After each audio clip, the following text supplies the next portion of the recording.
John chapter 6, starting in verse 22, and we are following Jesus feeding the 5,000. So he multiplies the bread and the fish.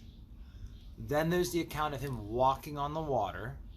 And as he got into the boat, they were immediately at their destination. They were over in the area of Capernaum and Bethsaida on the north side of the Sea of Galilee. On the following day, when the people who were standing on the other side of the sea saw that there was no other boat there except the one which his disciples had entered, and that Jesus had not entered the boat with his disciples, but his disciples had gone away alone. However, other boats came from Tiberias near the place where they ate bread after the Lord had given thanks. When the people therefore saw that Jesus was not there, nor his disciples, they also got into boats and came to Capernaum, seeking Jesus. And when they found him on the other side of the sea, they said to him, "Rabbi, when did you come here?"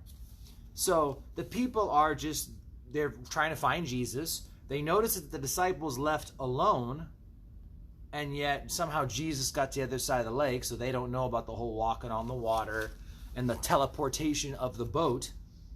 And so they ask. Verse 26, Jesus answered them and said, "Most assuredly I say to you, you seek me not because you saw the signs, but because you ate the loaves and were filled. Do not labor for the food which perishes, but for the food which endures to everlasting life, which the Son of Man will give you, because God the Father has set his seal on him." And so now begins this bread of life discourse, is the title of this section. And this is where Jesus starts calling people out. And I have no idea how long it's going to take us to get to the end. Maybe we'll move kind of swiftly today.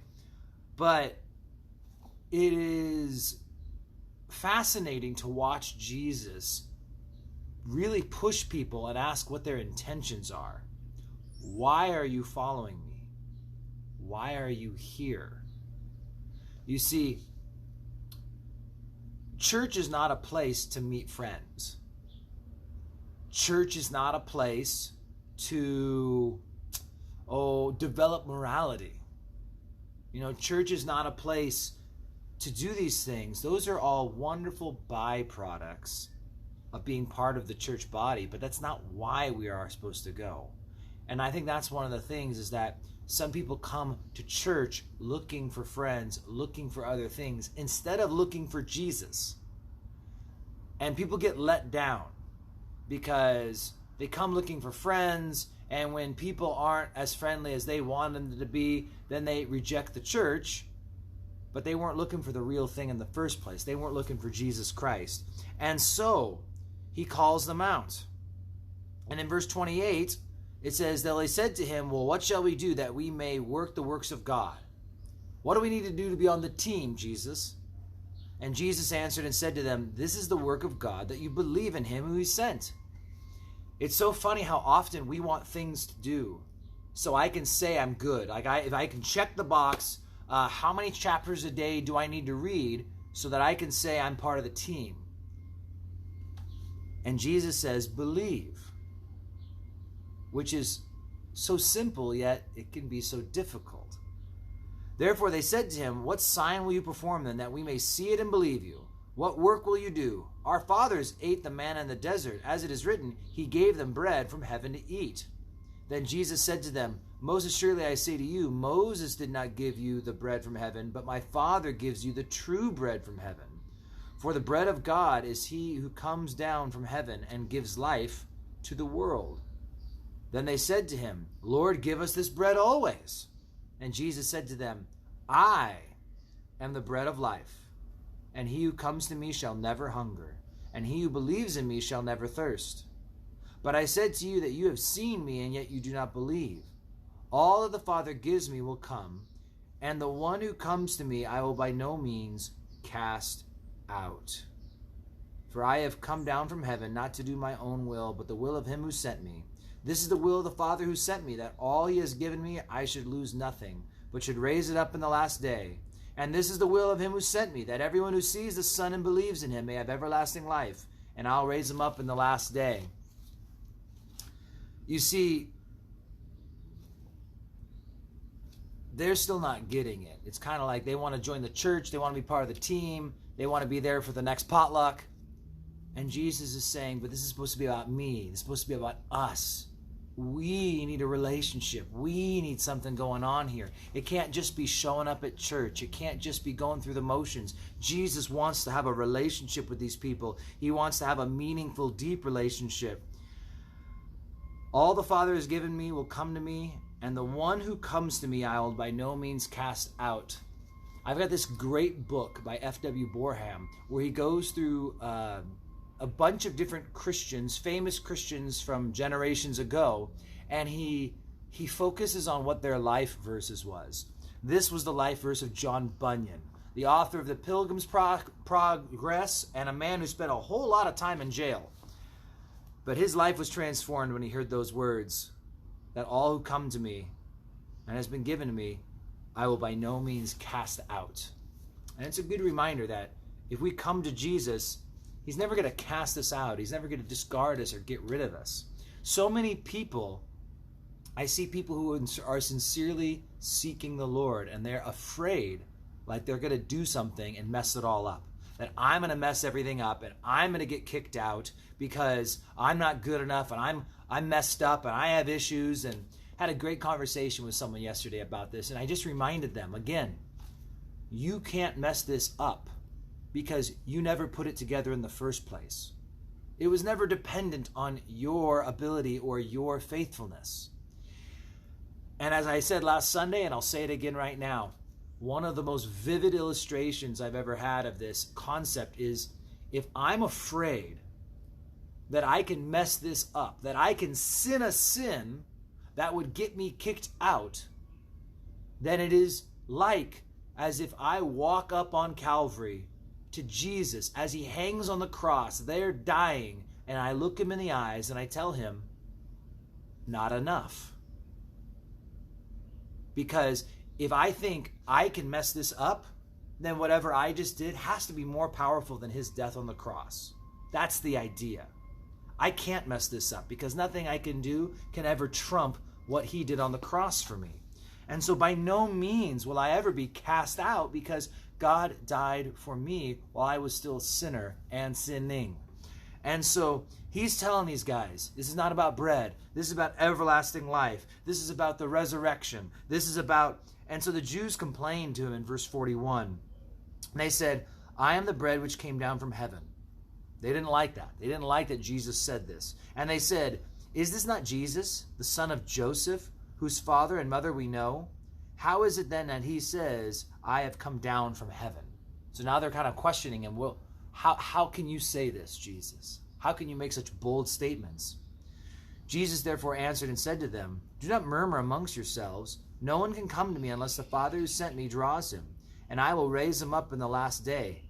It is written in the prophets, and they shall be taught, all be taught by God. Therefore everyone who has heard and learned from the Father comes to me. Not that anyone has seen the Father, except he who is from God. He has seen the Father. But most assuredly I say to you, he who believes in me has everlasting life. I am the bread of life. Your fathers ate the manna in the wilderness and are dead.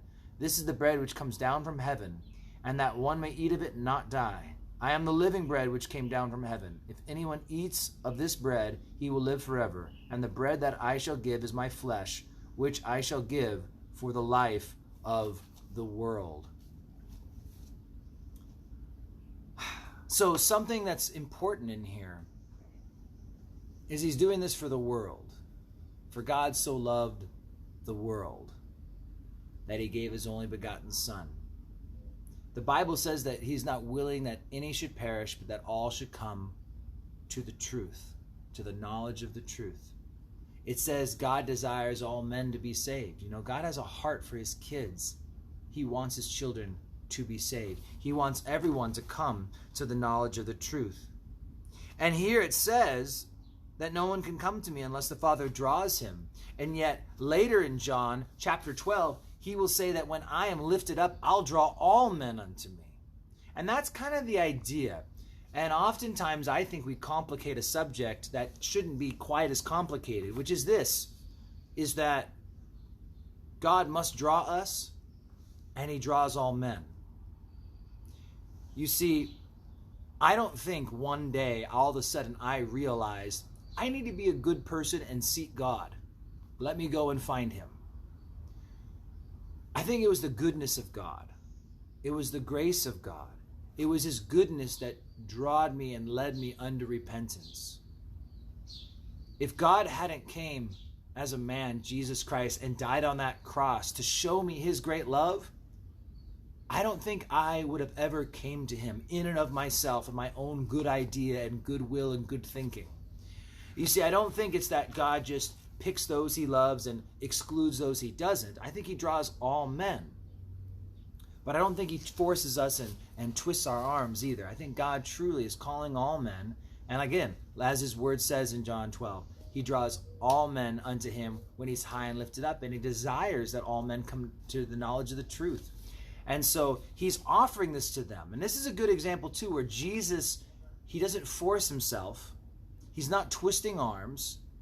In fact, he's actually speaking in parables, in riddles, in such a way to basically expedite the process. These men weren't really there for God. They were there for the free meal. And so he lets them go. He's not going to try and keep them in the group. He wasn't trying to boost his numbers. At the end of the chapter, we're going to find a whole lot of people. It says many disciples turned away. And that's something we need to remember, is that if we're going to stick to the truth, we're going to stick to what we really strongly believe. This is where God wants us. This is where he's calling us. Then when disciples want to leave, it's not our job to try and, back off or just, we just got to let people do what they believe they need to do. And it's amazing that these guys, it says disciples, not just, the people from the field, but people who have been following Jesus for some time, they're going to depart. And so it's this beautiful blend and tension created where he's wooing them with his love.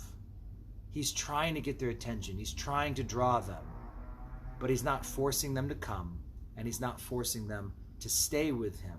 Now, he who comes to him, he will by no means cast out. And I think that's the important thing to remember.